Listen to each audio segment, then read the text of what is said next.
L'instant présent. Vivre à l'instant présent, ça veut dire arrêter de se projeter sans cesse dans la fuite en avant, dans l'avenir, ou dans la fuite en arrière, dans le passé. Être dans l'avenir, ça veut dire projeter sans cesse dans son esprit des craintes, des peurs, des stress potentiels qui ne vont peut-être ou sûrement pas arriver, mais on gâche le moment présent parce qu'on projette notre esprit dans l'avenir en se disant est-ce que ça va bien se passer, est-ce que ça va bien se passer une fois, deux fois, trois fois, est-ce qu'il va pas se passer ça et ça, tel scénario, et puis le scénario numéro 2, et puis le scénario du numéro 3, qui font qu'à un moment donné, on n'est plus connecté à l'instant présent. Et la fuite dans le passé, c'est se remémorer des choses du passé. Alors ça peut être agréable, mais on n'est pas connecté à l'instant présent, ou ça peut être très désagréable parce qu'on peut en tirer des regrets. Et cela fait souci de tirer des regrets, et on se dit qu'est-ce qui nous attend dans l'avenir. Et donc on fait cet aller-retour sans cesse entre le passé et le présent, et on n'est jamais connecté à l'instant présent. Mais l'instant présent a besoin de nous, et les êtres qui nous entourent et qui vivent avec nous ont besoin de nous à l'instant présent. L'instant présent, c'est une qualité, une capacité, une compétence que tout être humain a. Que tout être humain a. Et donc, ça veut dire que vous l'avez, cette qualité, vous l'avez, cette compétence, vous l'avez, cette capacité. Il suffit d'exercer son esprit à refaire un va-et-vient entre le présent, l'avenir, le futur et le passé, et de remobiliser son esprit à l'instant présent. Et quand on mobilise son esprit à l'instant présent, c'est pas que tout s'arrête, c'est que notre esprit s'arrête, notre mental s'arrête. On ne projette plus les tâches à faire, on ne projette plus les choses qui ont été faites, on se projette là, maintenant. Et c'est très fugace, c'est un mouvement de l'esprit fugace, mais en même temps qu'on peut tenir un certain temps. Il peut s'inscrire dans le temps, l'instant présent. C'est une sensation de concentration, une sensation de plénitude, d'être plein de soi-même, et du vide mental. C'est-à-dire même s'il y a des flux de pensées qui passent, on ne s'y attarde pas, on ne les juge pas, et on les laisse passer. Comme des marcheurs qu'on voit passer en randonnée, et bien cette idée, on la laisse passer, qu'elle soit évaluatrice, qu'elle nous juge, qu'elle soit jugeante, qu'elle soit évaluante nous concernant, ou qu'elle soit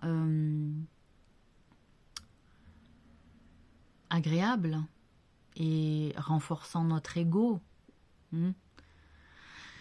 Donc, l'instant présent, c'est un moyen d'écouter ses pensées, de porter de l'attention à ses pensées, mais de ne pas les tenir ni de les retenir.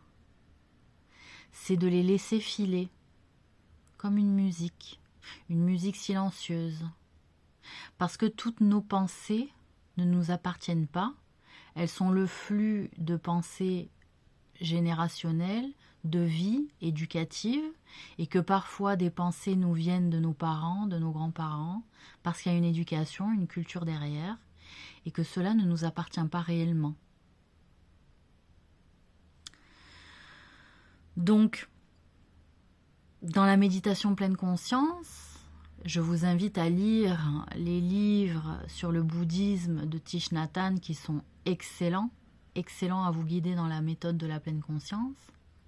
Mais il y a donc une perception du temps qui change et qui est très agréable. Elle guérit, elle nourrit et elle permet de relaxer. Elle permet de se relaxer l'esprit, de relaxer le mental, de lâcher prise.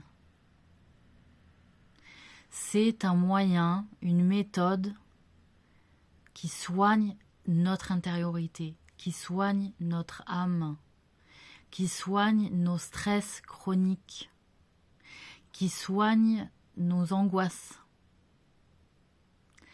Et la méthode de la méditation pleine conscience a 7 piliers pour bien la pratiquer au minimum. Et ces 7 piliers, je vais vous les énoncer. C'est le non-jugement. Quand vous vous arrêtez ou quand vous êtes dans l'action et que vous voyez votre esprit partir en avant ou partir en arrière, ou que vous avez des pensées négatives vous concernant ou des pensées qui vous jugent, dites-vous qu'elles ne vous appartiennent pas. Déjà ça va vous libérer, et surtout ne les jugez pas comme étant des pensées mauvaises ou bonnes. Laissez-les passer, elles ne vous appartiennent pas. Ensuite, donc le non-jugement des pensées. Le non-jugement des pensées, parce qu'en réalité on a des pensées, on se dit mais comment cela pourrait m'appartenir alors que cela ne fait pas partie de mes valeurs. Donc à partir du moment où ces pensées-là ne font pas partie de vos valeurs, pourquoi elles vous appartiendraient? Donc ne les jugez pas et laissez-les passer, elles ne vous appartiennent peut-être pas. Ou sûrement pas. La patience. La patience, c'est-à-dire il y a un petit exercice à faire, à remarquer quand notre esprit fuit en avant et remarquer quand notre esprit fuit en arrière. Et donc il faut revenir à cet instant présent, d'accord? Revenir à cet instant présent. Et de fait, quand on revient à cet instant présent, on gagne cet exercice de méditation de pleine conscience, et c'est cela l'exercice de méditation de pleine conscience. Ce n'est pas de le réussir, c'est de s'y exercer et de le maintenir petit à petit de plus en plus longtemps. Et là, le gain se fait sur la durée. Et on arrive beaucoup plus à se connecter aux autres et à l'instant présent, à ce fameux instant présent. Il faut s'exercer un esprit sans filtre, c'est-à-dire prendre la pensée telle qu'elle est, comme elle est, telle qu'elle est, comme elle est, d'accord? Et donc cet esprit, cette pensée qui vient de nous, eh bien c'est d'avoir le minimum de subjectivité dessus. C'est-à-dire moins la colorer possible, vraiment la regarder presque en noir et blanc, cette pensée. Comme une vieille pensée ancienne, qui ferait partie du paysage, qui est telle qu'elle est, brute, sans couleur, sans émotion particulière liée à la couleur, à la joie, à la tendresse, à l'espoir, à la clairvoyance, etc. Non. C'est une pensée, qu'elle soit positive ou négative, c'est une pensée, et je la laisse couler, je ne la laisse pas s'accrocher à moi, parce que ce qui m'intéresse, c'est l'instant présent, et d'être pleinement consciente de l'instant présent. C'est aussi un des piliers fondamentaux de la pleine conscience, la confiance. Avoir confiance en ce qui se passe, c'est-à-dire ne pas stresser. Si il y a panique à bord, parce qu'il y a des pensées vraiment grossières qu'on ne maîtrise pas, à ce moment-là, il faut quand même se réserver le droit et le temps de se faire confiance et de dire « mais si cette pensée me choque, c'est qu'elle ne m'appartient pas, c'est qu'elle n'est pas de moi. » Donc on se fait confiance et on la rejette et on dit « ceci ne m'appartient pas » et on la laisse passer. Ensuite, il y a la capacité, le non-effort. Alors le non-effort, c'est quoi ? Le non-effort, c'est la technique du non-agir. Souvent dans le taoïsme, on le voit, cette méthode-là, cette pratique-là. La maîtrise du non-agir, de la non-action, mais de dire, alors ce n'est pas strictement rien faire, ce n'est pas procrastiner, ce n'est pas repousser, non, c'est non-agir, être dans la non-action et être dans le non-agir et donc être dans le non-effort. Dans la vision du taoïsme qui est repris dans le bouddhisme aussi, c'est à un moment donné d'être dans une technique de souplesse. On est, vous savez, cette fameuse métaphore du roseau qui plie sous le vent, qui plie sous l'air, et qui pourtant fabrique de l'air aussi parce qu'il est là, le roseau est présent, et parce qu'il va se mouvoir, cela va augmenter le flux de l'air. Eh bien, en réalité,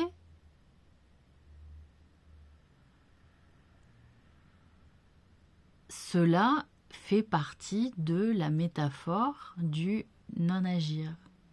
On se ploie sous le mouvement, on se laisse plier, mais l'action, le mouvement ne vient pas, on n'est pas à l'initiative du mouvement. Souvent, on pense que les pensées naissent de nous-mêmes, mais est-ce que c'est réellement le cas? Nul n'en est réellement sûr. C'est-à-dire, oui, je pense donc je suis, certes, mais est-ce que je crée la pensée ou est-ce que la pensée vient à moi? Et quand on est dans un flux de pensée qui est présent comme ça,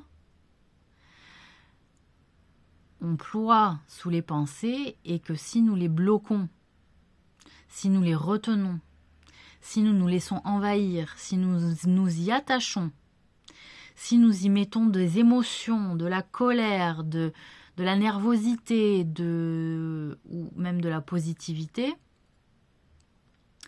cela nous engage. Alors qu'en réalité, dans la méditation de la pleine conscience, il faut se désengager de ces mouvements-là pour vraiment être finalement un filtre des mouvements de pensée et de ne garder que ce qu'on a envie réellement de garder en termes énergétiques et surtout vider le mental.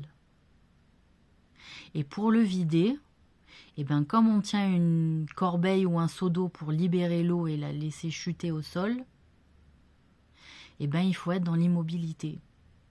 Que si on secoue notre seau pour libérer l'eau, cela mettra beaucoup plus de temps et puis cela va beaucoup nous agiter et puis agiter le seau et puis nous imprégner, incorporer les cellules quand il y a de l'agitation. Alors que quand on est dans l'immobilité et qu'on déverse le seau d'eau, là ça se fait dans la paix, dans la sérénité, dans la tranquillité. Le flux se fait de manière correcte. Donc, ces images-là, prenez-les dans la nature, métaphorisez la nature, cela sera d'un grand soutien. Et les anciens et les sages se sont beaucoup amusés à cet effort-là, à cet exercice-là. Il y a aussi l'acceptation de ce qui est, c'est-à-dire bien, j'ai cette pensée, bon, elle est peut-être dégueulasse, mais je ne veux pas qu'elle m'appartienne, je ne veux pas plonger dans cette pensée, mais j'accepte qu'elle soit là. Et j'accepte de la laisser partir aussi. J'accepte de m'en détacher, même si elle était plaisante. J'accepte de laisser courir ce flux qui, peut-être, ne m'appartient pas ou ne vient pas de moi. Peut-être que je suis juste porteur de flux, d'accord? Et donc, le flux des pensées est inhérent à tous les êtres humains et on s'approprie des valeurs, on s'approprie des pensées qui nous appartiennent, ou on décide qu'elles nous appartiennent parce qu'elles font partie de notre quotidien, c'est ce que nous portons comme mode de vie, comme débat, comme argument. Et donc, il y a une identification. Dans la méditation pleine conscience, c'est le besoin de se désidentifier un peu à tout ça. C'est un exercice de se désidentifier et quelque part de gagner en s'associant au grand tout. Hein, vous savez, à cette part d'humanité et de ne pas s'en extraire pour se valoriser. Non. On fait grandir l'humilité en s'associant au grand tout et en disant que nous ne sommes pas irremplaçables. Nous sommes remplaçables. Le lâcher-prise.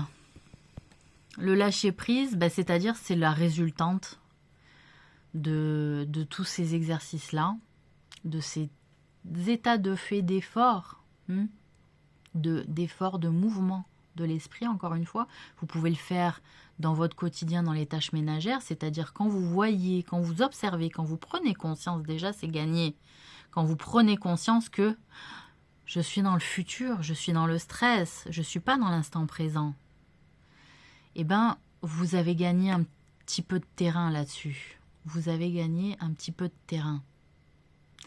Et quand vous revenez en arrière, au passé, et que vous êtes tout le temps là, mon Dieu, le passé, tout ce que j'ai porté, toutes les conséquences de ce passé, de ce que j'ai porté, etc. Et bien tout ça, cela ne permet pas d'aller vers le lâcher-prise. Donc, c'est de revenir à l'instant présent. Je suis dans ma maison, je suis devant ma table, je suis en train de faire une vidéo et je suis concentrée à ce que je dis pour conseiller, aider des personnes à aller mieux. Voilà. Donc, et cela me satisfait. Et je n'ai pas 150 000 pensées qui me viennent à l'esprit. Et je le fais de manière sereine. Voilà. C'est ça la méditation pleine conscience, c'est-à-dire il y a évidemment des techniques de méditation où on se met dans l'immobilité pour se concentrer sur ce travail méditatif. Et puis, il y a cette révolutionnaire méditation pleine conscience qui dit il n'y a pas besoin de se mobiliser, de se mettre dans l'immobilité. C'est aussi être dans l'action, mais se mobiliser dans l'action, c'est-à-dire je me rends compte que mon esprit divague et je veux le faire revenir à un état de concentration qui me permet de relâcher la pression, de me relaxer, parce qu'en réalité, quand je suis à l'instant présent, je ne projette pas des peurs ou je ne projette pas des soucis. Voilà. Et donc, je vous souhaite une très très bonne journée à vous tous et un très bon week-end de Pâques pour les chrétiens. Voilà.